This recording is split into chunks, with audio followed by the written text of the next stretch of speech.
Welcome to another episode of the Lookout Podcast. I have the great pleasure of having Fred Cooper on today. Fred Cooper is a smoke jumper and author of this book, Smokejumper Experiment. Now, Fred, with this book, I'm like, how did I not know this existed? But it's pretty new. It's been out for long. It's been out 2 years now. Yeah, I've seen that. My partner, co-author, Mike McMillan, I had written a manuscript, kind of like on a thesis format with, 300 and some source notes, and it was not very readable, to the journal audience. So I asked him if he could help me, and he's a journalism, graduate and a smoke jumper also. Oh, nice. And he's now gone into firefighting with the Forest Service beyond smoke jumping. But he helped me and do the editing and rewriting of it, and plus he wrote an epilogue, that followed on after the experiment, with the talking about the ram air and how that came about and the use of it. I thought it was very cool because I thought maybe I just missed it. So when I was going, just kind of sifting through it for getting ready for this podcast, I didn't have time to sit down and fully read it yet, but.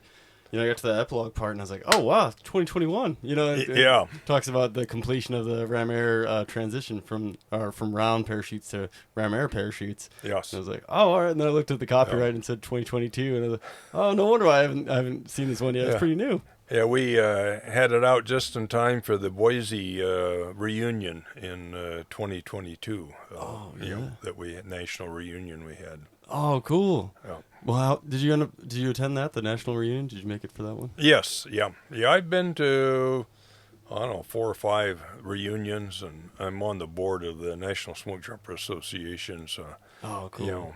I got a link to what all's going on with community these days. Yeah, it's a great thing to be a part of. One of my really good friends, Matt Weidman, jumped on McCall, and he's also from Whitehall like me, and he when I first started the project, he's like, let me just do one favor for me, just get your membership for the NSA and at least time with them and start talking shop. And I was like, yeah, I will. And then I put it off until this Man Gulch reunion or memorial, the 75th Man Gulch memorial, and I ran into I think I was telling you Kinderman. And, and he and then he got me tied in with Mike Bina, and then started, talking about that, and they helped me, and I kind of helped Jeff set up the Man Gulch Memorial in Darby for Marvin Sherman. Oh yes, that's how I got tied in. And I was like, oh man, I gotta be a part of this program because even right now, I'd like to attend as many smoke trip events as I can, but definitely kind of like you in your retirement, go around and catch them all. Yeah.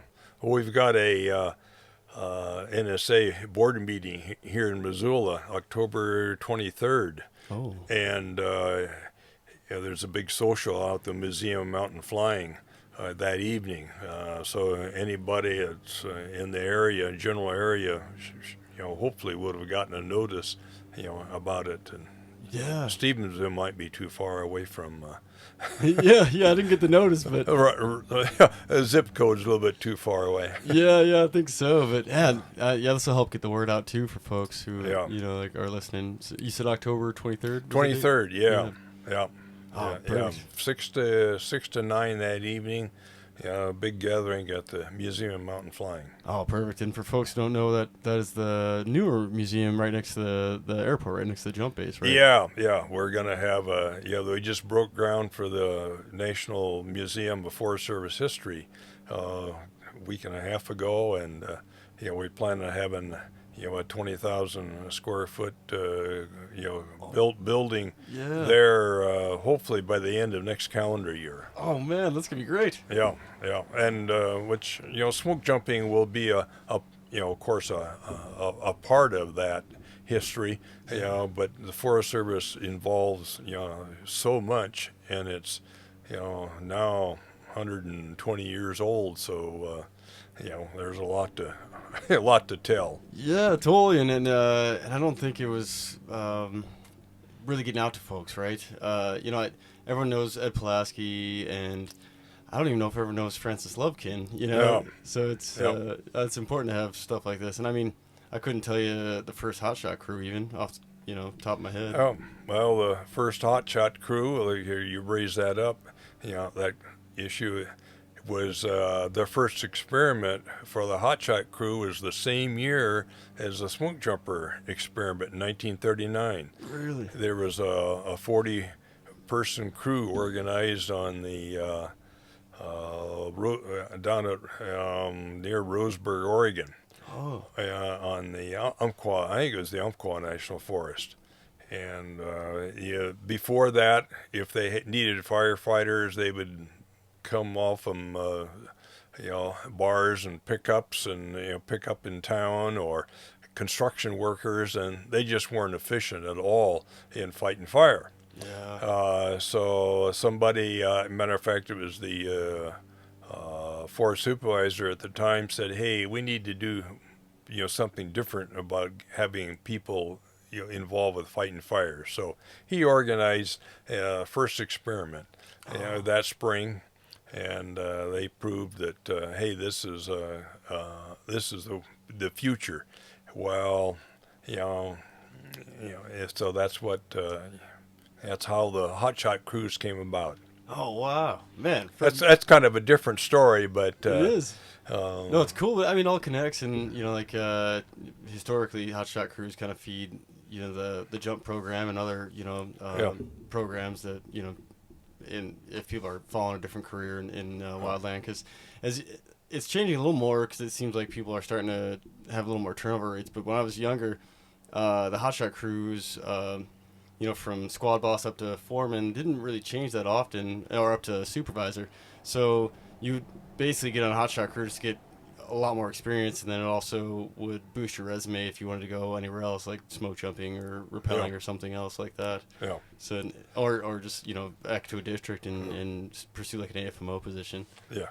Yeah. Of course, the helicopter and rappelling program came along. After that, actually, helicopters weren't really used in the Forest Service until a little bit into the 1950s. Oh really? Oh wow. Yeah, they probably just weren't that great, Tom. So no, they weren't. I think it was maybe 1934 or 35 that they had what they called an auto gyro. It was a forerunner of a helicopter. I was wondering. And in fact, it was I can't remember the guy's name, but they actually had somebody who had this Forest Service employee, had his first ride in a auto gyro. Yeah, I was reading about that just last night, and it's at the front of your book. Is it? So I guess we'll go back to the book and start from the beginning. So the experiment started in 1939, and was it this? Yes, yeah, and how how that came about, obviously, was hey, the Forest Service recognized that we need to get people a lot faster to fires, and so they be able to what they use the term retard fires, and in 1936, the man who I consider the grandfather of smoke jumping was the name of David Godwin. And he was really in charge of fire in Washington, D.C. for the Forest Service. And, so in 1936, he had gathered up enough momentum and a little bit of money and had an experiment in California to drop water containers and even some chemicals on fires to retard them, so before they would take off, until ground crews could get to the fires. Oh, kind of like a water bomb. Yeah, like what they call them, water bombs, or and with that they did that for 1936 and 37. And even into 38, and they did in 36 and 37 with rented or contract aircraft This is in Northern California. And they figured, well, David Godwin figured, hey, if we're going to have this successful, we got to get our own airplane. Yeah. So he was successful in the Forest Service acquiring and purchasing their first airplane. It was a Stinson, a single-engine aircraft. Yeah. And he got that, and it was delivered to California, with a pilot picking it up in Michigan, at the Stinson airplane factory, and the David Godwin, or another Forest Service official said, "Hey, we can't have a silver-colored airplane; it's got to be green." So, he ordered it to be colored green, and he had some term. He says the newspapers picked up on it and said, "Yeah, we got a flying air tank, flying engine, flying engine." Yeah, I read that. Flying fire engine. Flying fire engine. Yeah. Well, they tried that again. That didn't work, and finally David Godwin said, "Hey, we got to transfer this up to you got some fires up in Oregon." And so he moved it up to Portland, Oregon, and they tried it for a few, actual fires up there, and the Mount Hood National Forest, as a matter of fact. And that wasn't successful. And the people that were working on it said, hey, if we're going to ever get fires retarded or get them initially when they get going, we got to parachute. Men, and it was men obviously then, into fires. So they were working towards getting some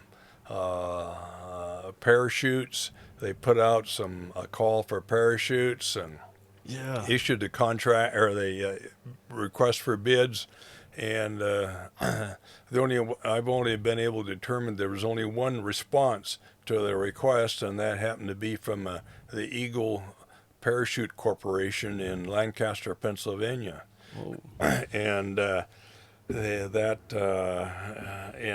individual who owns that, he not only did he bid on it, but he came to Portland, Oregon with some equipment later that summer and demonstrated it from showing it. He did no jumping. Yeah. And he said, "Well, if you guys are interested, I'll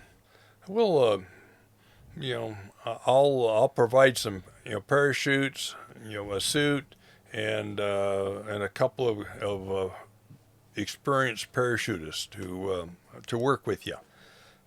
So he was issued the contract, and near as I can determine, they probably had a couple parachutes and maybe one or two suits that he had built.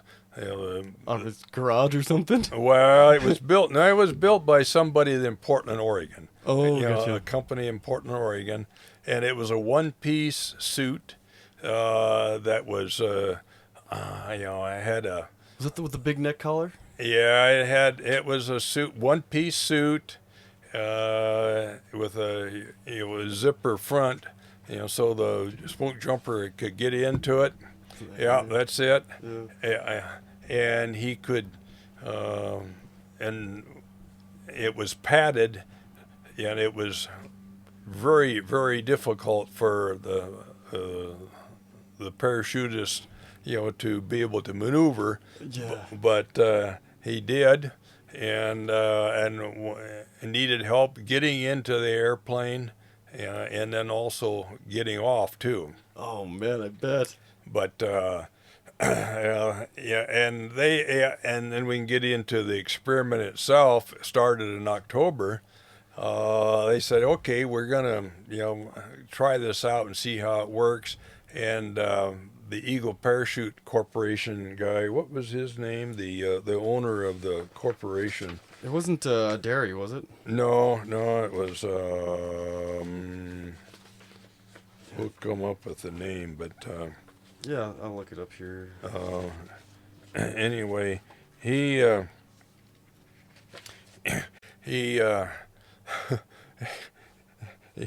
he he had himself and two parachutists. One who was in he was selling his parachutes in California. His name was Frank Derry. Oh. And Frank was, and then he had another parachutist with they were really daredevil parachutists, barnstormers. Yeah, and they must have been some wild men, because not too many people have been doing it, right? That's right. Yeah, they would go to fairs and rodeos and collect, and the hat would be passed, and they'd collect $4 or $5, and they'd they were excited about going up for an airplane ride and jumping. Yeah. And the parachutes they jumped were just round. At that time, the experimental. Not the experimental, but the daredevil parachutists, they would judge where they were going to land by they'd drop a drift streamer, or they would see somehow they'd know how the wind was blowing, and they would and then judge where they were going to drop, so they'd be able to drop into the middle of the rodeo grounds. Whoa. And that was, but what happened is that, and this is probably one of the main instrumental things that happened to make this program successful, was in 1938, a parachute, designer, had designed and built a maneuverable parachute. Oh. And it was named the Eagle parachute because he was able to he partnered up with this guy, I can't think of his name. Is it Beach Gill? So is Beach Gill owner? Oh yeah, Eagle Parachute? Beach Gill was the owner. Yes, Yeah. That's right, of the Eagle Parachute Corporation. Yeah. But this parachute was maneuverable, and in hindsight, that's what made the program successful, because this parachute had a built-in forward speed of maybe 3 to 5 miles an hour, and you could pull on guidelines and turn it. It had a skirt that went up, flared up in the back. Oh. And it didn't have slots or anything like that, but you could steer. You could close the tail on one side or the other of the tail of the skirt that went out the back, and it would turn. Oh, just kind of cause drag, maybe to. It would. You get a different wind drag. Yeah. So it wasn't real maneuverable, but it had a person jumping could steer themselves into a better spot to land. Yeah. Holy cow. Yeah. Those first daredevils, Yeah. wild men. Yeah, and the suit, it proved to be. It had a big collar up, leather collar actually that went up, and the helmet that they used initially was an open cockpit pilot's helmet, either leather or a wool helmet that they pull over their head to, primarily keep their head warm as they were flying, in the open cockpit pilots. Oh. And and what happened, also how they got more people. Frank Derry, he made on his second jump, the Eagle parachute opened really fast. It was known for having an extreme quick opening, and if you weren't in a good position, it would whip you around, and either give you a big smart rap on the shoulder, or in the case of Frank Derry, on his second jump up this experiment, he was up, he was on his side or twisted somehow, and he hurt his back. Oh. And so he had to end up going to the chiropractor to get squared away. And then the other parachutist, was Glenn Smith. And Glenn, on his first jump. He twisted. He got his leg caught on one of the shroud lines, and he twisted his knee. Oh. And it was, matter of fact, it twisted so bad he was not able to jump the whole for the next 2 months, October and November during the experiment. He ended up being the parachute rigger and repairing parachutes, for the people that were jumping. And what happened is that Frank Derry got hurt, so then Frank says, hey, he said to Gil, Gil Beach, that, hey, I've got a couple brothers who are also, they've done some jumping, not as much as me or Glenn Smith, but let's bring them on board. So, Gil agreed, and he paid them. They weren't Forest Service employees. Beach Gil paid them. Oh. I think it was $500 for the next, for the duration of the experiment. In fact, one of them, one of the Derry brothers did say $500, and it was a lot more than I was going to be able to make carrying or hauling a laundry, driving a laundry truck for several months. Yeah, I was gonna say that's a good chunk of change back then. Yeah, so. These two guys came on board, and they did some jumping, and about the second or third jump, one of the Derry brothers got one of the shroud lines, came along and whopped him on the side of the face and cut his face really bad. Oh. And when he landed, he said in a later interview, he says, I was bleeding like a cut hog. So he wasn't able to jump for a few days. Yeah. But they ended up deciding, hey, we need to have a better head protection, and this damn suit's not going to work very well. So they had a harness maker in Winthrop, Washington, with sewing equipment, and he, with the help of Frank Derry, designed and built scratched out a prototype parachute or a two-piece jumpsuit, and at the same time, and so he took, and then David Godwin took the Derry that was injured, to Seattle. And with this mock-up suit pieces that he'd made, yeah. and they had a manufacturer in Seattle, yeah. build a two-piece suit, and at the same time, the guys back home in Winthrop, they grabbed a football helmet, and they were able to engineer it, and they used a catcher's mask, to put on the front of it, and that's what they were able to use. And that, the football helmet with the catcher's mask attached was the forerunner of the modern day, helmet and face mask that's used today. But obviously, there's been, many modifications, to it. But yeah. Some of the guys when I reckoned were still wearing kind of an old school looking helmet. It was the bigger kind of cue ball looking helmet with a mask that was some of the guys had a mask that was like bungeed on, kind of like it had a bungee strap. So it yeah. It looked really hot. I did not want one of those.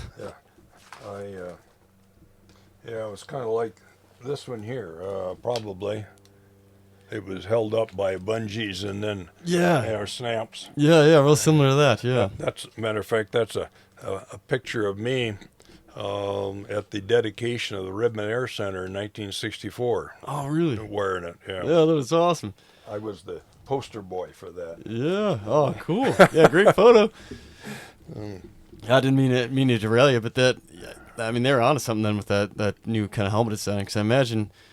Jumping October, November, cooler time of year, the wool leather helmets you wouldn't have really had an issue with them, but come summertime, those would be real hot. Yeah, they did. There is some reference to the fact that if the helmet was too big or the person's head was a little bit small, they could still wear this pilot's open cockpit pilot cap underneath it to fit a little bit better. Oh, nice, yeah. Yeah. A little warmer for the shoulder season jumps, because as you know, like refresher still is kind of early in the season, so it could be a little cooler weather. Yeah.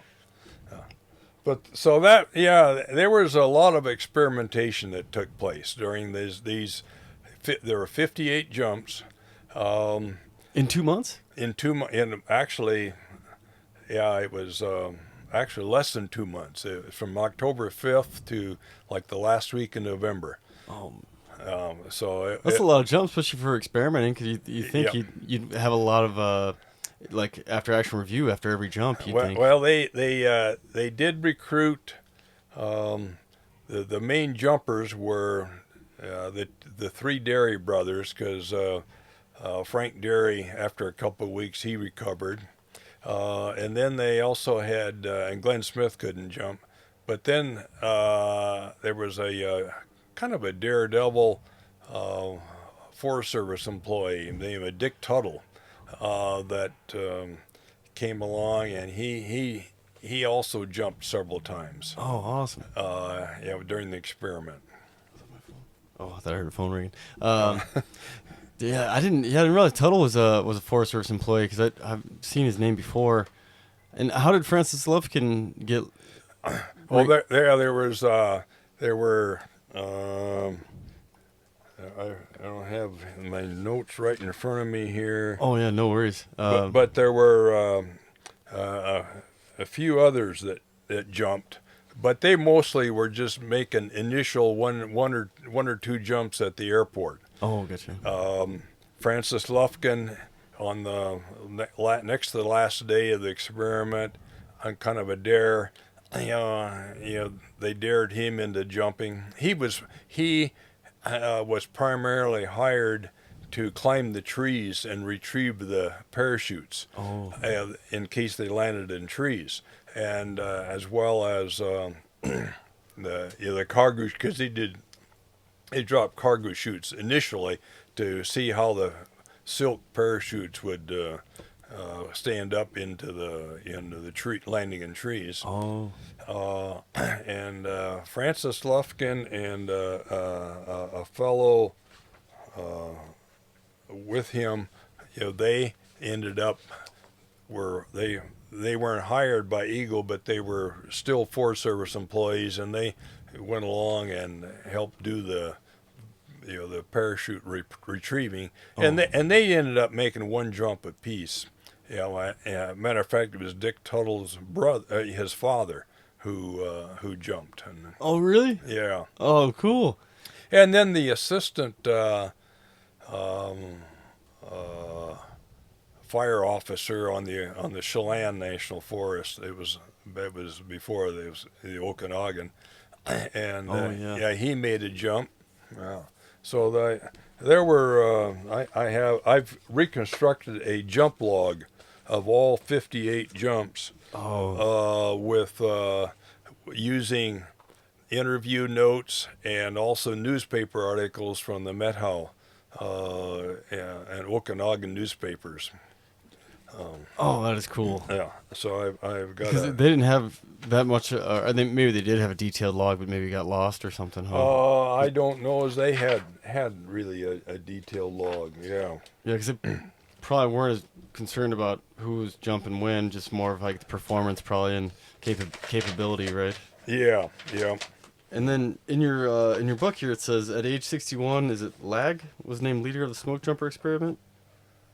What's the name? In 1936, Lag developed a parachute for delivering supplies from airplanes using burlap.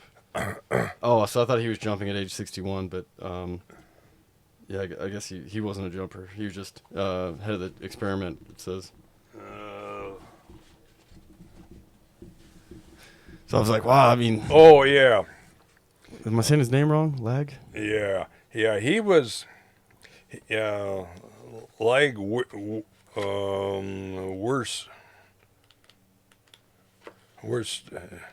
He was the leader. He was the project leader for the experimental project. He spent a good 2 months during the summer of '38 developing plans, safety protocols, and getting equipment squared away. And yeah, he was a photographer and architect, aerial architect, not flying airplanes, but he packed gear and photography equipment up to peaks and ridges and photograph it, and then he'd take it back. But he ended up being the planner, and he was leading the project. But within the first week, he was injured. Matter of fact, injured. He ran up the hill to take some photos, and he had a heart problems. And, and he survived that okay, but he shortly after he ended up retiring. Yeah, I don't blame him. He was 61. Yeah, like I just kind of saw that at a glance. I was like, was this guy jumping out of planes at age 61? No. There was one of the oldest guys to jump was I think 58. Oh, gotcha. Was that Tuttle's dad? Is that what you said?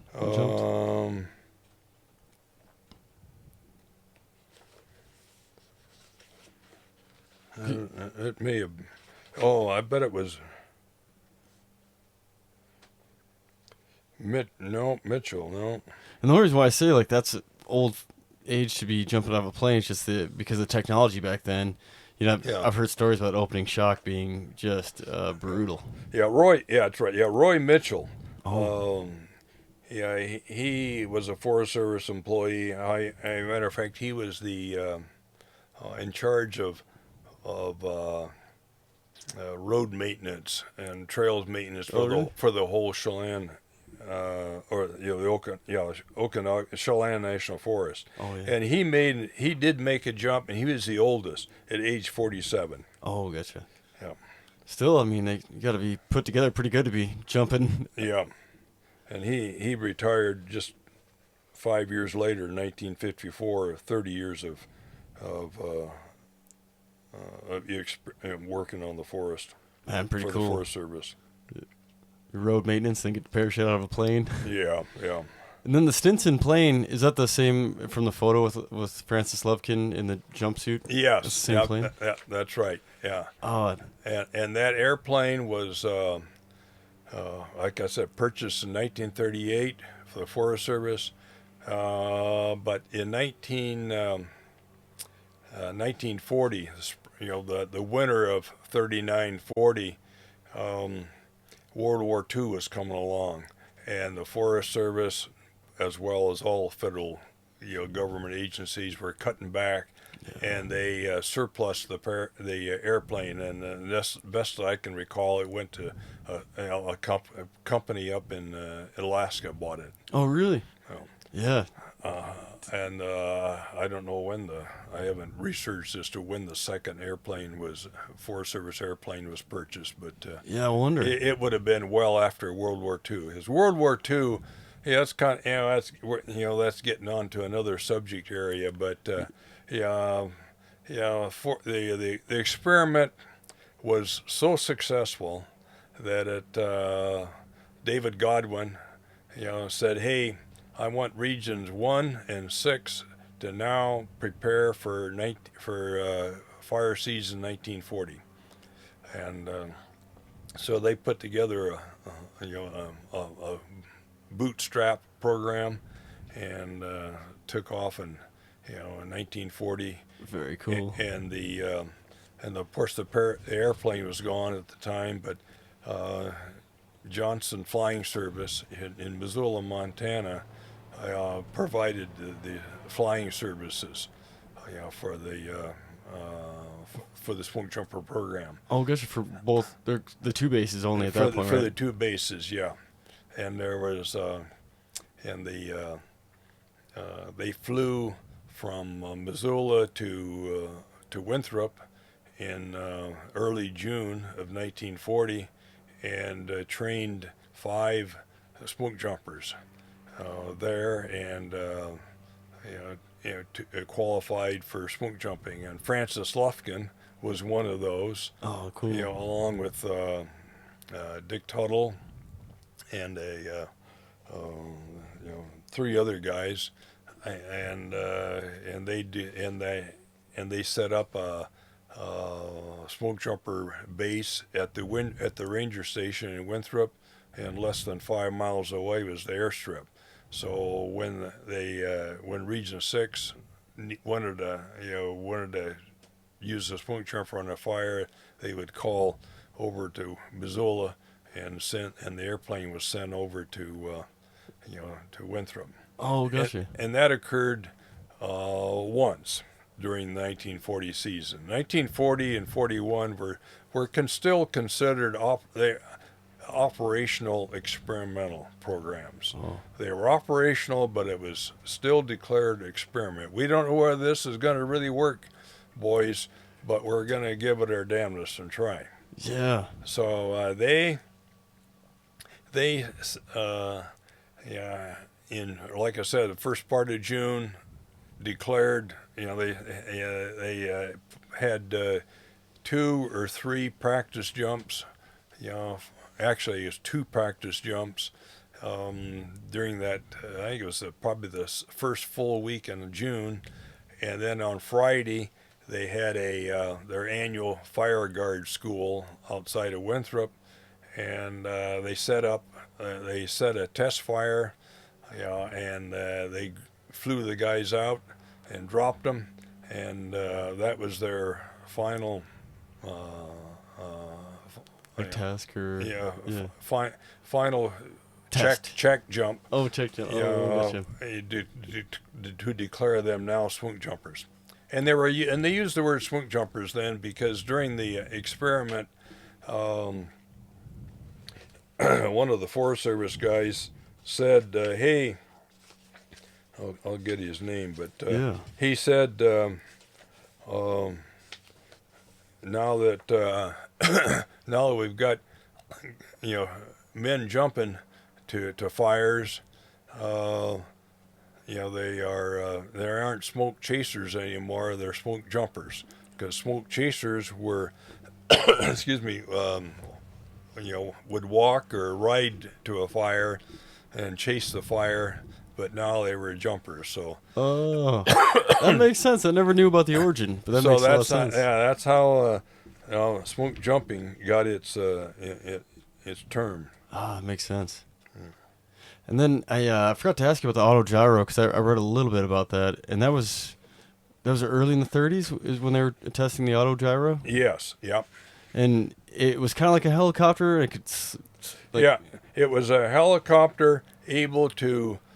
I had one blade for hovering, and then also a forward blade at an angle, still up, for being able to have a forward speed. Oh, gotcha. And of course, the controls were controlled by the pilot as to, but it never was able to hover 100% like today's helicopters are. It always still.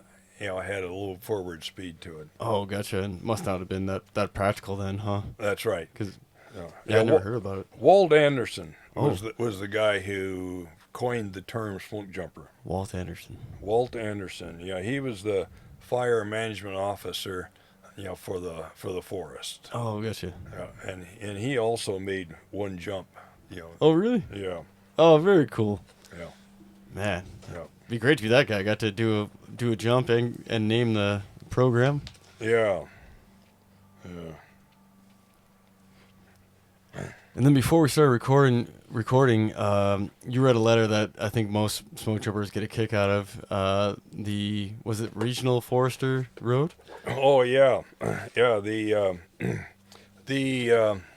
prior to this experiment, there was an experiment in Ogden, Utah. The regional fire control officer there was always looking for better ways of getting people to fire faster, and not better necessarily, but faster. Yeah. And so he recruited another smoke jumper. A sport daredevil parachutist out of southern Idaho, northern Utah area, and to try this experiment. So they over Ogden, Utah airport, they would experiment with low-level flying, dropping a test parachute with a weighted dummy on the parachute, over the airport, testing to see, can we drop people over fires or over forest areas and successfully have them go fight fires. So they developed this airplane, redesigned one of the travel airplanes, cutting out an opening in the bottom of it, and that with a short ladder going down, the bottom of the airplane, and this parachutist, would climb down the ladder, and he was using a 28-foot parachute. And when the pilot thought that it was in the right position to drop me, he'd pull the lever, and the ladder would collapse, and the parachutist, would drop down to the ground. Holy cow! And they did 20, 30 dummy parachutes landings, and to see how it would work. Well, so the fire control officer said, well, let's try this in real life. So he had and he convinced the parachutist to climb down this ladder, and they dropped him at 400 feet. And anywhere from 100 to 400 feet is where they were dropping the dummy parachutes. Nothing higher, but they wanted to get them low so they make sure they get them to the ground. Well, the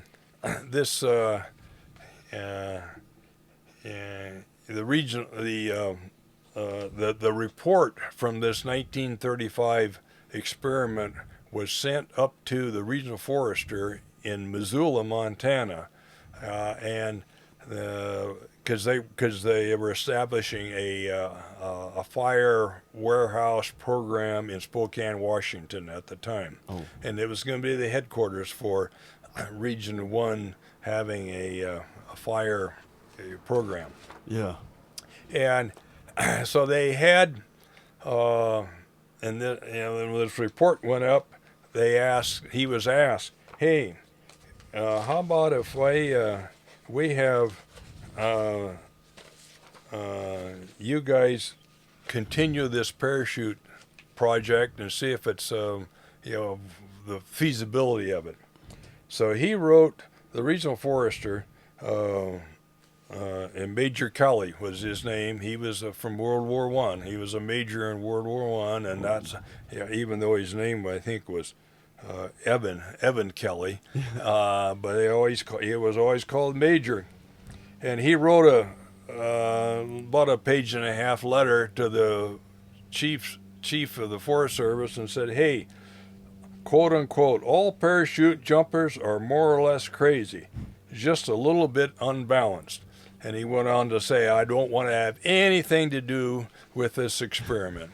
But this is 1935, and you can fully understand, when he was reading this report, dropping somebody from 400 feet elevation.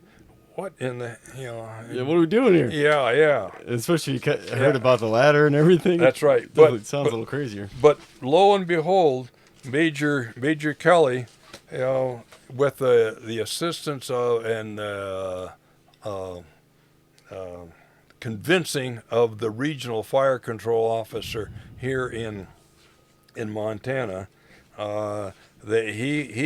he turned himself around, and he supported eventually a smoke jumper program.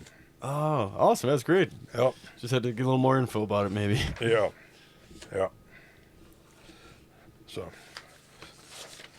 So what else you want to know? Yeah. So from there, I guess Missoula. I think most people know, but for listeners don't know, Missoula claims the first fire jump. Earl Cooley and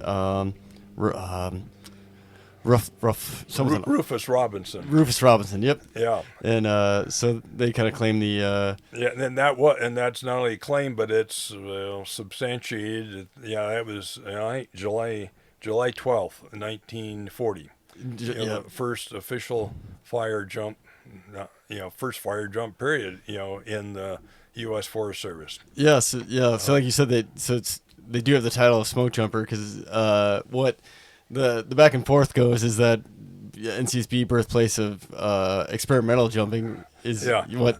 But the first smoke jumper base was established in Winthrop.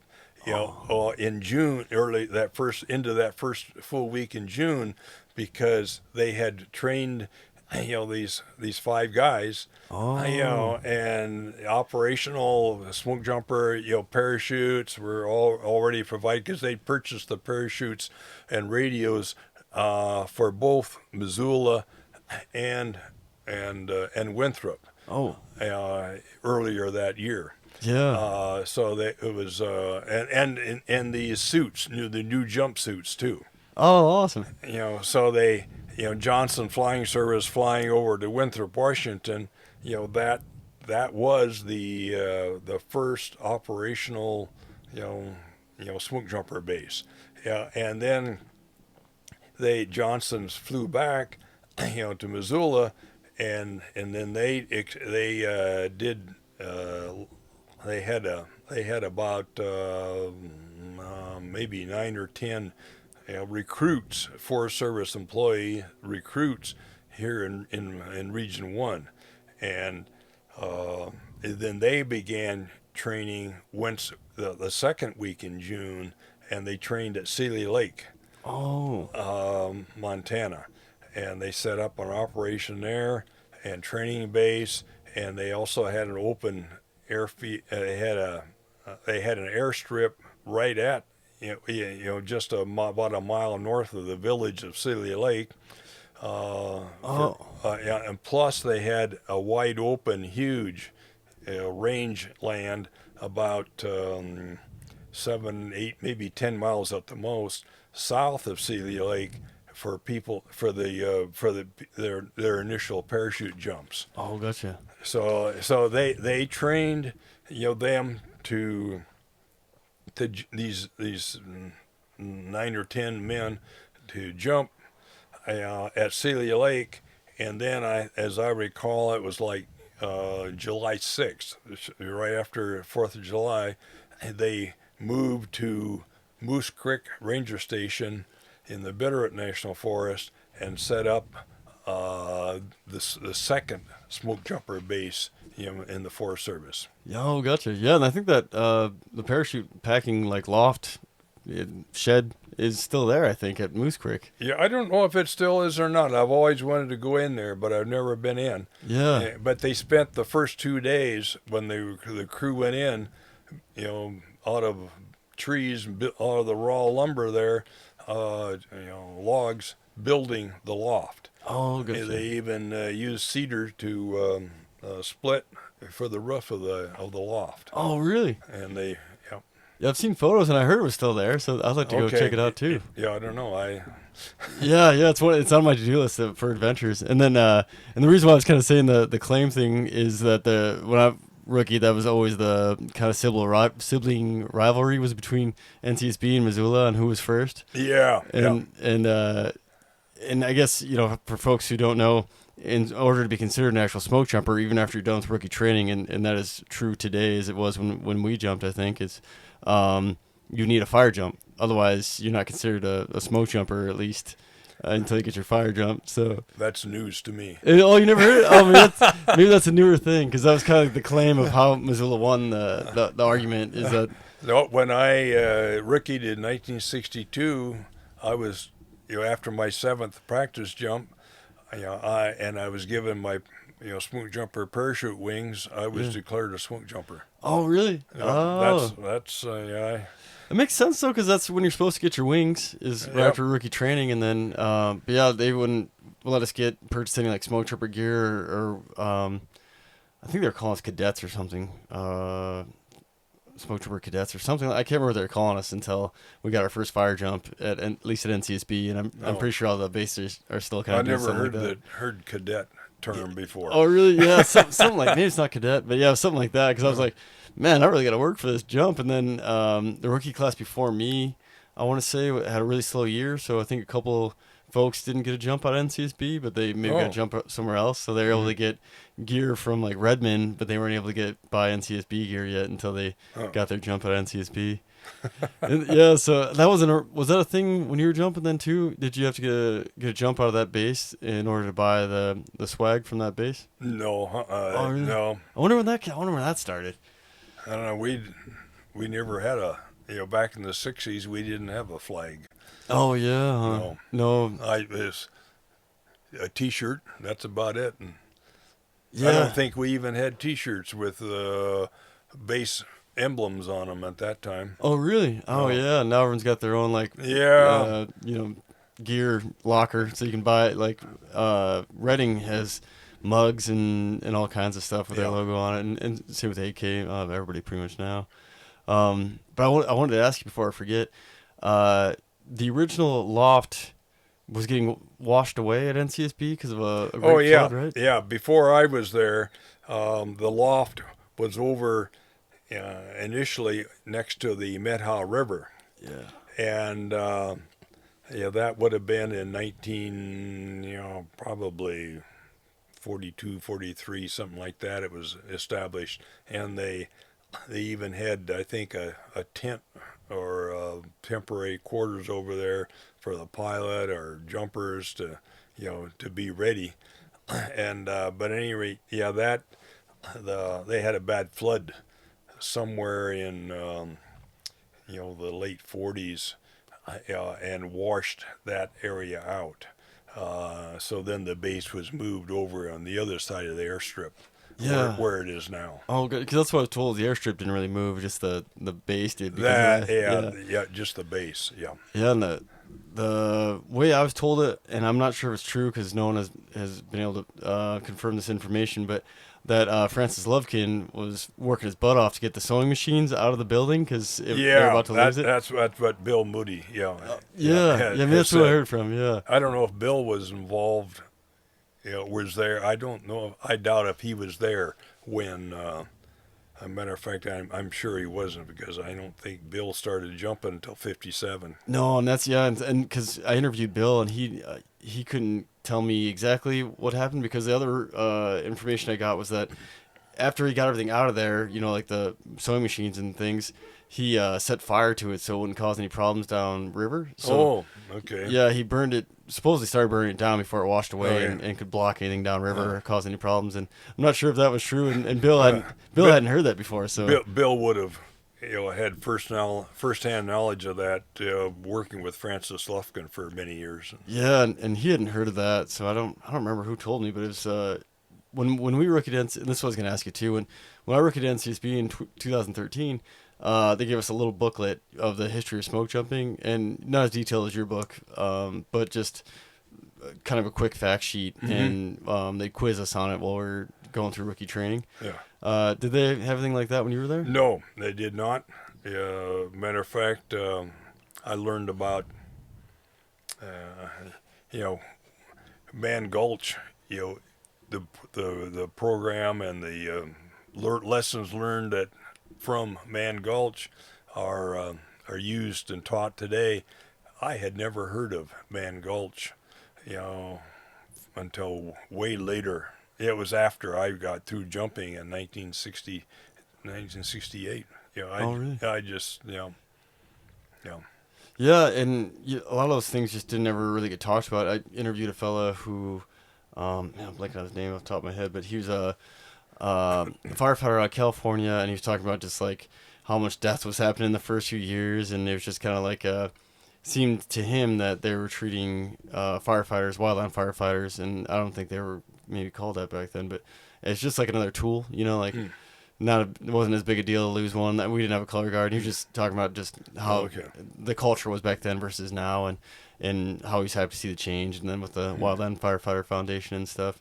But he was talking about a number of big fires and tragedy fires that I'd never heard of, because he was comparing it to, right now we're seeing some extreme fire, and he's like, we've seen this before, it's just no one remembers it. So, kind of like Man Gulch, like if no one talks about it, that it just kind of goes. And the biggest tragedy that occurred during my career that I can remember is my first year.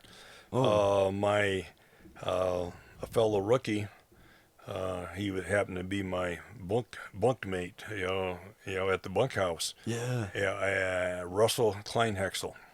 He was from Michigan, and he went on he jumped on a large fire. It was large, probably 300 acres, 300 acres. Yeah. Bald Mountain was the name of it, and he jumped, and Tony Percival was the spotter, and Tony said, Russ, when he left the airplane, he just froze. He didn't try to guide his parachute, and he ended up in the fire. He jumping, into where the trees. It wasn't a roaring fire, but it was, it was definitely a fire. Yeah. And he did a letdown, and his feet got hot, and his boots, and he ended up, for some unknown reason, took his boots off. Oh. And he, walked, ran out of the fire to the fire line where the other smoke jumpers were, and I saw a report just a week or two ago where one of the smoke jumpers went down to took the trail down to the trailhead and got Forest Service employees to get him out. And I talked to Russ probably 10 years ago. He was living in California at the time, and he said he ended up being in the hospital for a month from his feet. Jeez. Yeah, that's a hard area to repair. You hear about even like soldiers or even Forest Service folks who, aren't wearing the right socks or for whatever reason just beat their feet up too much. Once you take that layer of skin off the bottom of your foot, it's hard to grow it back. Yeah. Man. But that talking about tragedies, that was the most tragic. I do remember having in 66 having a DC-3 load of smoke jumpers. I was a squad leader and jumping on a big fire down in the Fremont National Forest. And all I did for 2 hours was just held the crew back. And he said, hey, boys, we're just going to cool it, and I'm going to order air attack. And I just stayed back, and I had a camera. Practically always carried a camera with me. Yeah. And I took pictures, and I have some great pictures of that fire. I have a prize-winning, photo of a B-17 dropping 1,000 gallons of retardant. Oh wow! No, I'll show it to you. I'll show you, Luke. Yeah, that'd be great. Yeah, I'd like to see that. That's awesome. Yeah. But that's smart though, right? It was probably too aggressive to really engage. Oh yeah, so. Yeah. I landed. Matter of fact, I landed. That was one of my worst landings. I landed in a lava field. Oh boy, it wasn't solid lava, but it was probably 60-70% lava with some ground in between. And I tried bagging a juniper tree in the field at the last minute. It didn't make it, and I landed. And that was one of my luckiest safe jumps. Yeah. Oh man, just do a really good PLF, like roll out of it. I was concentrating on my legs, putting my feet into some rangeland. Yeah. And then not doing any landing if I couldn't, but I lost my balance, a little bit of a forward, and I hit my helmet on the rock, and I was knocked out for a few seconds. I do distinctly remember that. Jeez. But yeah, and also it was a 300-acre fire when we jumped. I got some neat pictures from the DC-3 of the fire, Oh, and yeah. Pat McCauley was one of the jumpers, and he jumped, and he got caught in the heat from the fire, and he ended up at least 5 minutes in the air, after a couple of 3 minutes, the embers from the fire were coming up and starting to burn holes in his parachute. Oh. So he was well experienced. He was a rookie with me, Yeah. and he was well experienced. He pulled the risers down and did a slip, to collapse the parachute partially so he could get out of the heat of the fire. Yeah, those would have held him up there until Yeah, the evening, until it yeah, cooled down. yeah. I got caught in some up air in California, and it wasn't from the fire, so it wasn't as aggressive, but it was still like the heat of the day, so it was rising off this ridge that we were jumping onto, and it caught me at the last minute. I must have just been on the edge of it, and then as I was coming to the jump spot, it caught me, and I just, like a little elevator ride, just lifted me up, and next thing I know, I'm eye level with the plane again, and it was the Dornier, the doorknob, and I'm like, oh no, I know what this is. And so I just kind of worked my way out of it, just trying to slip out of it, and finally got to the edge of it and got let down. But I jumped with John Spencer, I think was his name, and he was a teacher and jumper. I don't think he jumps anymore, but he had been jumping for a long time, and he told me about getting some down air and piling in. And I hadn't jumped fire yet. I just got a rookie training. Oh. And so he's telling me about the couple times he got down air and broke his ankles, and I think he wrecked his hip or something, and maybe his back, and he's telling me, my rookie bro, all this stuff, and I'm like, I haven't been on fire. I'm like, oh man. So, but it imprinted in my head, so like I didn't want to try to run out of the up air, because he's where there's up air, there's down air, so I was trying to just work my way out of it. But what was I think you told me on the phone, but I can't remember, what was the reason, the driving force that made you want to write the book? Oh, I was always, I guess my mother was convinced me about history, and I initially was starting to write a book about the history of Redmond Air Center. Oh. And Al Boucher, who was the smoke jumper foreman at Redmond, he was always after me to do that because I had an interest in it. So I started, but then as I got going, I thought, hey, there's a lot more happened before Redmond. And so then I started researching that, and that's how I ended up writing, how did smoke jumping, get started? Yeah. And we haven't talked about it, but Russia had a smoke jumping program in 1935 and 1936. Oh.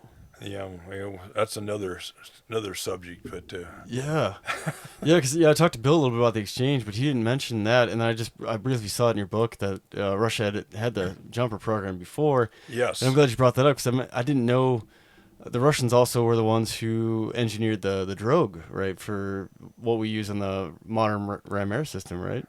That's yeah. I thought I read that in your book. That is true. Yeah, I forgot about that. Yep. So I was like, that was really good engineering. Yeah. They were really forerunners, in parachute design and development. Yeah.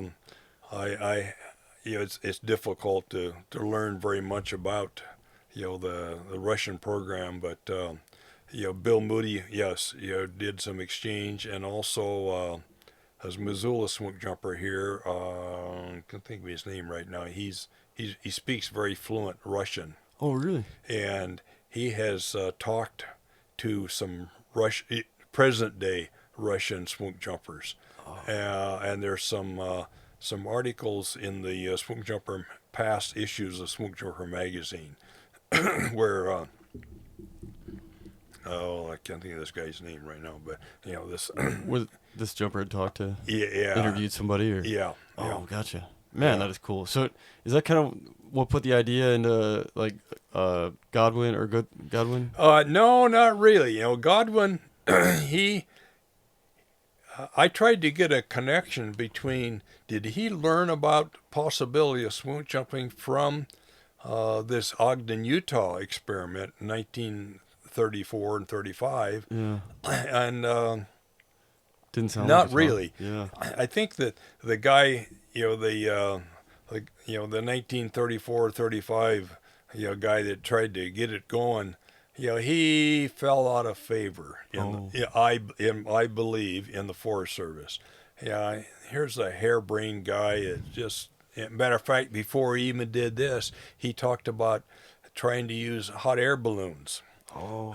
to fly over fires or to over an area or to position a hot air balloon up in the area where lookouts weren't available, and he was ahead of his time. Yeah. Pearson was his name. Oh.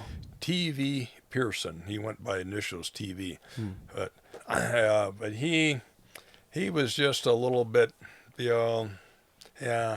And when this report was sent up to the Major Kelly, that's how he came about saying, hey, smoke jumper, anybody that jumps off a parachute, it's a harebrained idea. Yeah, that makes sense. Yeah, Yeah. and Pearson was probably a little too passionate or too close to the projects, and Yeah. anyone who's probably been in a bigger agency, like it takes a while to get things going. Was he? I wonder if he was the same fellow. 'Cause I read about. I don't know. I don't think it was in your book, but about using blimps too, and then Yeah. yeah. Yeah, blimps, air balloons. Yeah. Oh yeah. Blimps. I'm sorry, I used the word air balloons. It should have been blimps. Oh God, yeah. I thought maybe Yeah. both. I was like, Yeah, as a matter of fact, he tried it. I don't know if I wrote about that in the book or not. yeah. I can't remember where I But saw it. yeah, he when he found out that it would cost something like $70,000 for a blimp back in 1935, and then it would take as many as a dozen people to maneuver and hold the blimp, when it landed, and you needed to have a landing airstrip of, the size of a modern day airstrip, Yeah. to land and take off. It was just, And I think. as a matter of fact, he had written a letter. I have in my files correspondence from the Zeppelin blimp company, writing, exchanging letters about possibility of using a blimp. Yeah, because I think I don't know if that's where I read it or I talked to you about it, but like wherever I got the information, it was talking about the back and forth, and the Zeppelin company was like, what do you need to carry, and it was like beyond what a blimp could Yeah. carry for cargo, even weight. So, That's right.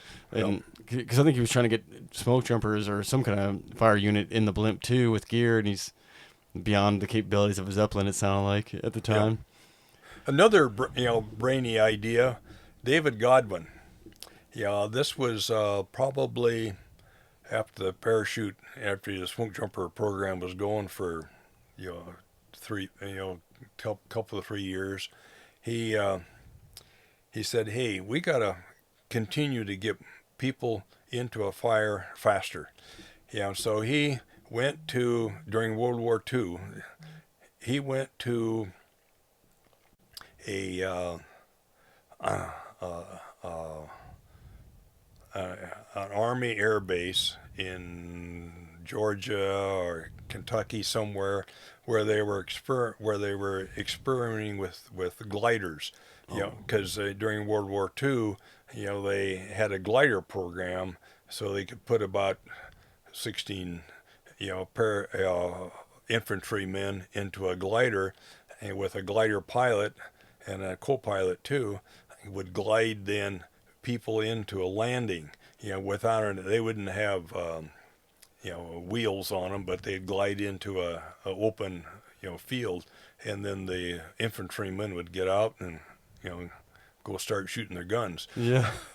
Well, he thought, hey, we could deliver firefighters that way.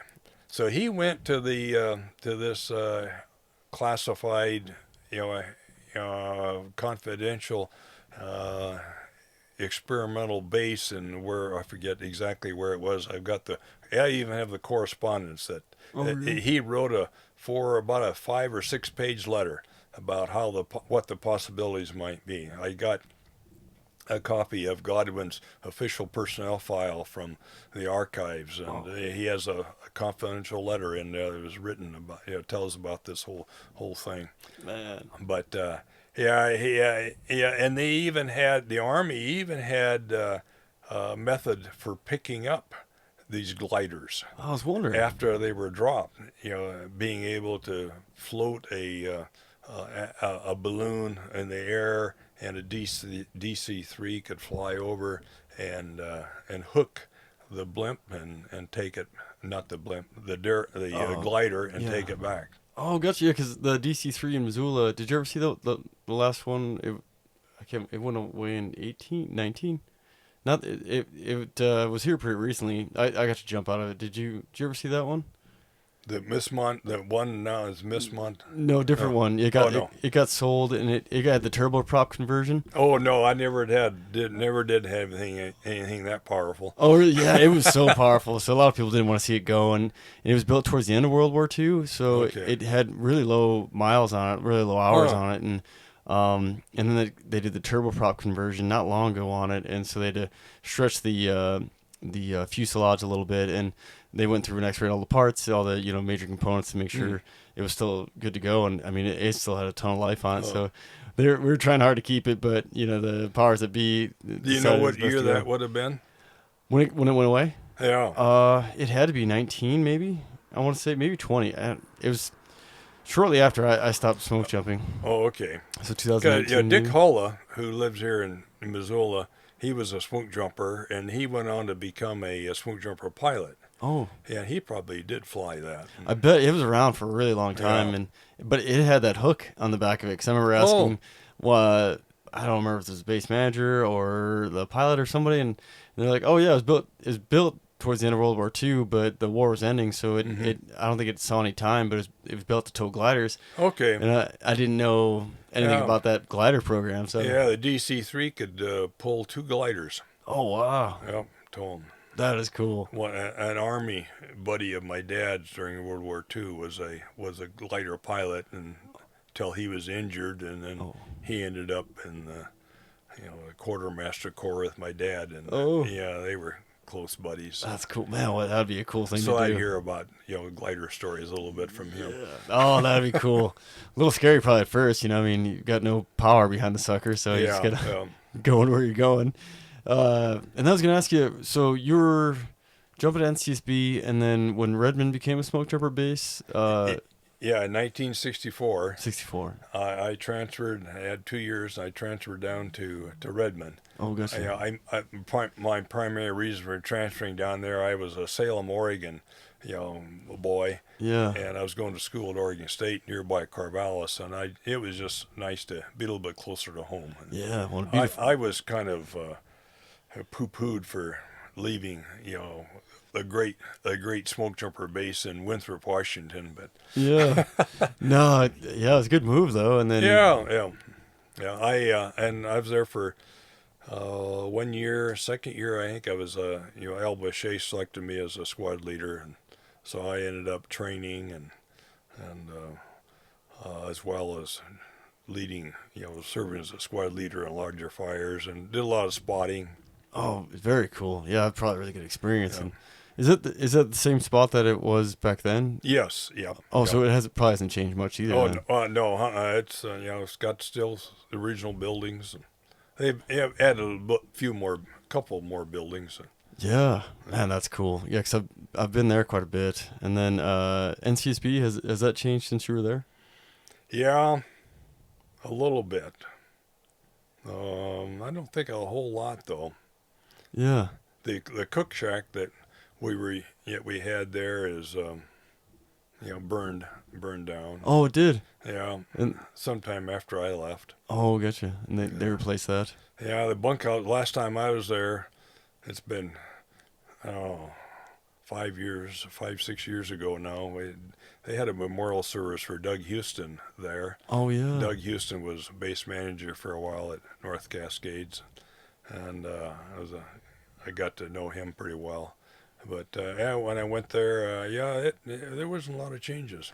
That's what I liked about it too, because I hadn't been back until this summer to interview Bill Moody. I hadn't been back since 13 when I rookied, so it was really cool to go back. And there was some kind of little like it looks almost like a construction foreman booth thing that's kind of there, but it's kind of more temporary, and it's near the kind of the warehouse building. Like if you're going from where the base manager office and all that is, and going to the bunkhouse, it's Okay. kind of on your right side there. And I think it's for the pilots now. I think maybe it's like a pilot shack or something they built, but it's not. It doesn't look like it's permanent, so it might not even live there in the winter. But that was the only thing that I noticed that was different since I was there, and it's really nice. I like that it hasn't changed. So did we stay in the same bunkhouse then? Was it like a big long Quonset hut? Yeah. The first, I was in the first bunkhouse next to the Quonset hut. And, Oh really? yeah. Yeah. Oh man. Jack Fitzgerald and I were assigned the task of building a saw shack. Oh really? They're kind of a carpenter saw shack. Store tools and do repair work and chainsaws. And, Oh yeah. yeah. And it's probably still the same one then. Yeah, it is. Yeah, it's still. It was last time I was there. It was still there. Yeah. Jack and I, we weren't very good carpenters. We were proud of ourselves, probably, or ashamed of ourselves. Probably used twice as much lumber as we needed to, because we would, cut before we would measure. Yeah. Measure once, cut twice. That's kind of my That was the carpentry opposite. skill. We did the opposite. Yeah. No, yeah, you're supposed to measure twice, cut once, and yeah, I'm the opposite as well. And my dad's a carpenter, so he's probably a little ashamed of me. But you did a great job. I mean, the extra lumber maybe it made it stay as long as it has. Oh yeah, you know? yeah. No. Yeah, it still looks good. And in the shoulder seat towards the end of my rookie season, I spent a lot of time in there just helping tune up saws or winterize saws. Okay. That's where it was. Oh, beautiful. I heard they got rid of the torture rack though. They did, yeah. I haven't seen a torture rack anywhere actually in person. I think ever got rid of them. Yeah, we always. Yeah. Is it brutal as it looks in the pictures? Yeah, it is. I remember straining a knee once, a little bit. Oh, I bet. Minor. Yeah, took me a few days to, get it back in shape. But Will they time you guys? So it's like a big log kind of that you're like have a strap around you and you lean way back. Right? Yeah. You lean back and touch your strap behind your knees. Oh, your knees. Yeah. You lean back and touch your head on the ground behind you. I don't know if I'm built for that. I'm not very flexible. That would have been really hard on me. And how long would they have you do it? Just until you touched, or hold it? Oh, you'd probably do it. 10, 15 reps. Oh, really? Just down and up and down and up. Yeah. Oh, man, yeah, it looks brutal from the photos. Yeah, that's one of the exercises I think they've done away with. Yeah, that one's gone now, but I think a lot of it's kind of still the same. Like the letdowns and tower exits and PLFs. Yeah, speaking of letdowns, during the 1939 experiment, when they went into that, they figured when the experiment started, everybody's going to land in an opening area. Yeah. And they didn't figure that they'd ever need to land in trees, and get out of them. Yeah. And that's how Francis Lufkin and Dick Tuttle ended up retrieving not only parachutes but also men out of trees. Oh. And I have a picture of Francis Lufkin climbing up one of the trees to retrieve one of the jumpers that was hung up. Oh, whoa! But that was one of the things that they had to develop and figure out how are we going to get out of these trees. So they had a procedure established, and but it was you'd have so much pressure, your weight would be on such a concentrated point. It was hard to figure out how to lift yourself up, and be able to hook off onto your risers. Yep. Yeah, even during training. And before that, and that when they jumped in 1939, as well as for a few years after that, the Eagle parachute what didn't have disconnected risers. The harness was connected, sewed directly to the risers on the parachute. Oh. So when you got out of a tree, you had to be able to unhook, your buckles from around your legs. Yeah. You had to lift up enough to get out. And Get the whole harness off to get yourself out. Yeah, you had to take your harness off to get out of the parachute. Oh, Even wow. if you landed on the ground and the wind was pulling you, you still had to, get yourself unhooked from the harness. Oh man. The chest strap and the leg strap, the three critical places, buckles to get unbuckled. That had to be a problem because Yeah. I jumped just a practice jump in a pretty windy spot, and even one of the guys who'd been jumping for over 5 years at that point was like, after the jump, he's like, "That was a sporty jump," and I was like, "Oh, that was just me." But we had quite a wind going there, and then I hit the ground. It was dragging me through like some kind of sagebrush, and for me, it was just Cape Wells. Was it Cape Wells for you? Yeah, Cape Wells, yeah. Yeah, and I every time I got a hold of one, the sagebrush would hit my hand and knock it down because I was just getting funneled through it all. So I was scratching like a wildcat trying to get it off. And finally I did, but it took me, it probably dragged me for like 50 yards. Yeah. And I couldn't imagine trying to get out of a full harness. I was just trying to pop some Cape Wells. Yeah, that's right. Yeah, and when I was jumping, I was 62 when I started. It was sometime in probably mid-50s that the Cape Well came to be. Oh, yeah. I haven't been able to determine exactly when or what year, because in World War II, the Rangers did not have Cape Wells. Oh. They had the same type of harnesses that we're just talking about. Yeah. Yeah, but they finally figured out, well, we got to have some way of being able to get quicker out of these harness. So then they developed, I think Frank Derry was probably instrumental in developing this. They used a couple of snap rings, snap hooks, in lieu of what now is the Cape Well. So all you had to do was to unhook. It's like a horse harness. Oh. Snap that, and those two, and then you're able to still have your your harness on, but the chute you disconnect from the parachute, and that made it a lot easier to do letdowns too. Oh, I bet. Yeah. Yeah, because I couldn't imagine, especially if you're on a not so sturdy snag or something, And, Oh yeah, it was hell trying to, get out of that harness. That was it. It didn't take but probably 2 or 3 years at the most, in my research, that they developed this snap for being able to, get out of disconnect your parachute quickly. Yeah, geez, makes sense, man. There's another question I was going to ask you about smoke jumping, but I don't want to keep you all night. So that's okay. I was going to say maybe I'll have to do a follow up with you, Fred. But I had kind of an off topic question. But DB Cooper's, I didn't connect him to smoke jumping until I went to Redmond my rookie year, and there was a bunch of articles at the Redmond Smokejumper base about DB Cooper and the thought that maybe the investigators thought he could have been a smoke jumper because at the time there wasn't that many trained parachute folks in the nation, I guess, and based on him doing a tree jump and the location in the Pacific Northwest and 2 jump bases in the area, I heard they were thinking it was highly likely that he could have been a smoke jumper at some point. Have you heard anything about that? Yes, yeah, very much so.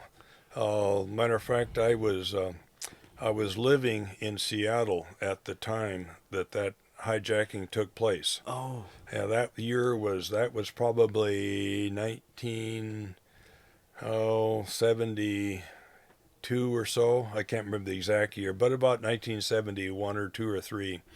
And it was right after Thanksgiving, or right around that period of time.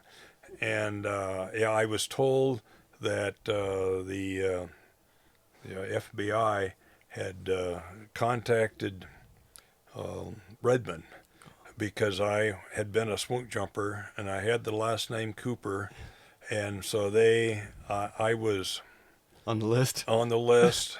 Yeah, but luckily I was on the short list. Oh, good. Yeah. And yeah.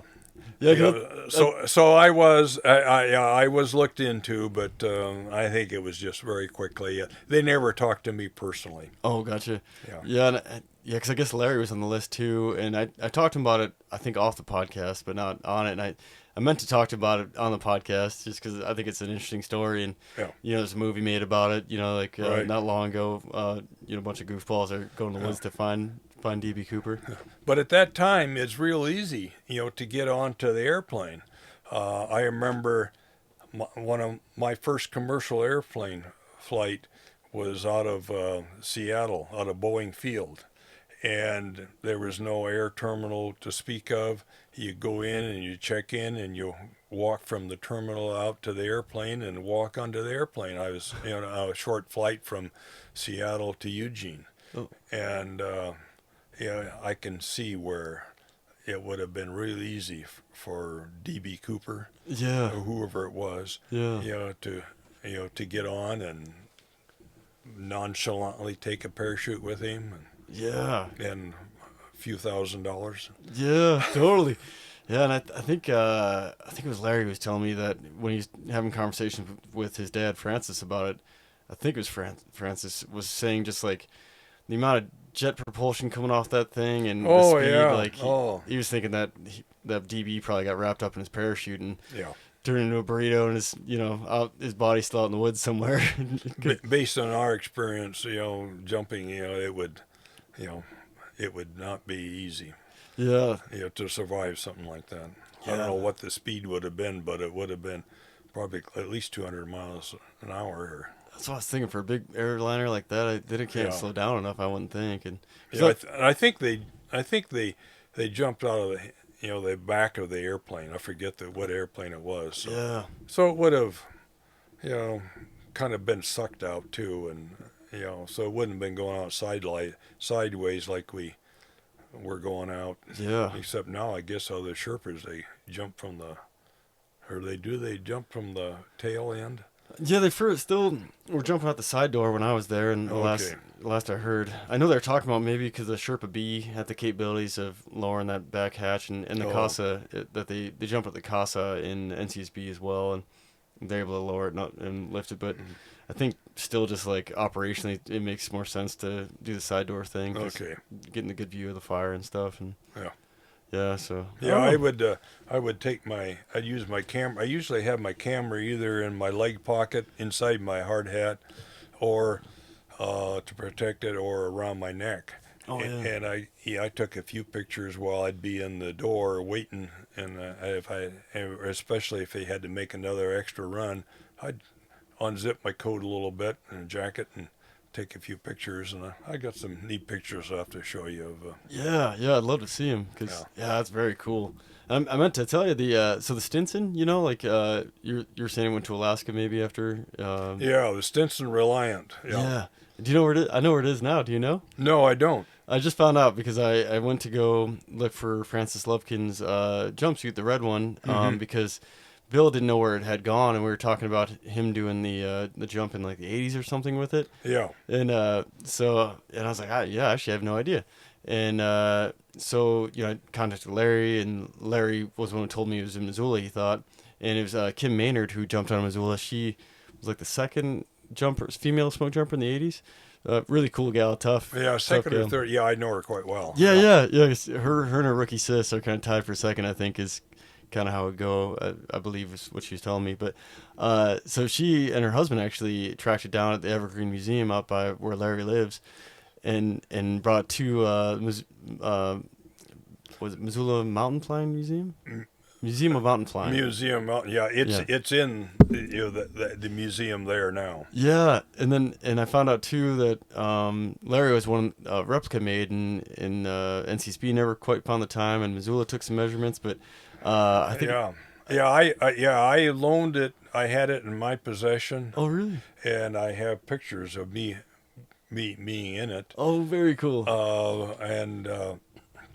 But it's I gave it to somebody at Missoula Smokejumper base, to use to develop, make a prototype or a duplicate. Yeah. But it never got done. Well, I found out it did recently. Oh, it did. Oh, okay. Well, Yeah. I'd be interested to learn about that. Yeah, I've been meaning to go to the jump base to visit with him because it was, I think, Aaron Thorpe. There's two Thorpe brothers who jump now, and I believe it's Aaron's the one here in Missoula. And he liked the red jumpsuit so much that he made the replica and also made some upgrades from the original that suit in his jumpsuit. So I want to see what his jumpsuit looks like as well. Oh, well, is that replica at the Missoula jump base? As far as I know, I talked to Thorpe kind of briefly about it. I've been meaning to get over to the jump base, but I haven't been, and that was a couple months ago when I talked to him. So I believe they did make the replica because I think they were going to have it on display at the visitor center there, or maybe they're making it for the museum. I don't know. Yeah, no, it probably. I'm involved quite heavily in the, design of the New museum there. Yeah, museum. Of the what are we going to show and present? And there isn't going to be a whole lot of room for Smokejumper. Oh. Yeah, matter of fact, the one item that I'm working towards getting in there is an eagle parachute that was manufactured in 1939. Oh. It has the stamp panel on it from 1939. It's a Eagle Parachute Corporation, and the original name is crossed out and written Forester C in it. Oh, stamped. Wow. It's not handwritten but stamped. Oh. And that parachute was used for the first 1940 to 42 or 43 until it was determined not operational anymore, because it has repair holes in it where it's been cut or torn by landing in trees, and also small holes where zigzag where they've sewn up grasshopper holes, because the silk parachute, but the first thing they did when they landed, with the silk parachute, was to gather it up and put it in the bag so the grasshoppers wouldn't get to it. Otherwise, they just, make riddle it up real fast. Yeah, Swiss cheese that sucker, huh? Yeah, I didn't know. Huh? Because I knew they were silk for a minute, but I didn't know why they made the effort to change it out so quickly. But yeah, I thought it was the war maybe. But well, it was the design, but nylon. I researched this, and nylon didn't come into being until later 1940s. I forget the exact year now. It was sooner than what I thought it would be. So that's when then the nylon parachute started. It came into first thing it was built was the nylon hose for women. Oh, for ladies. Yeah. Yeah. Oh, gotcha. And then that makes sense. Like if you think back, especially like in those old movies, you saw like the nylon leggings, and man, that's funny, tough, I guess. And then I guess I forgot to finish the Stinson story. So yeah, but it's so easy because there's so much information, man. That's why I'm loving talking to you, Fred. The fellas who run the Museum of Mountain Flying here in Missoula, Eric Combrick. I think maybe his son. Well, there was Eric is the son. Oh, Eric that I talked to. And the father, he passed away in the last year. Oh. Dick Combrick. Oh, Dick. Yeah, but Eric Combrick is he's restoring a Stinson, but and I talked to him about it several years ago. He has it at his place up in Kalispell, but he, as I understand, it's not the original. What he has done is gotten FAA certification or approval to use the original Stinson number. On the one that he's reconstructing. Oh, because he told me he found the original and then had to look up the paint scheme and get permission for the paint scheme too. Okay. So I don't know if he actually found the original. I'll have to bug him now again. We need to talk. I need to talk to him about that too. Yeah, because I thought that was really interesting. I haven't seen him for about a year. Yeah, and I wonder I wonder if he has that plane, and maybe he has the. Well, I wonder if he has two. I was in it, and it's my understanding that it is not the original. Well, that's what I'm wondering. Wonder if he has two then, because it sounded like it was more recent that he found. Maybe he found the original. That's what I'm wondering. Yeah, and maybe I'm wrong. Maybe I heard him wrong. Because I got into that airplane and on the strut where he jumped from, Judas Priest, being in a one-piece suit with foam padding, a jumper would have had to been almost lifted up into position and Really? and helped out in order to jump. That I don't know if have you ever seen one of those? No, I haven't. Oh, jeez. No room. Small.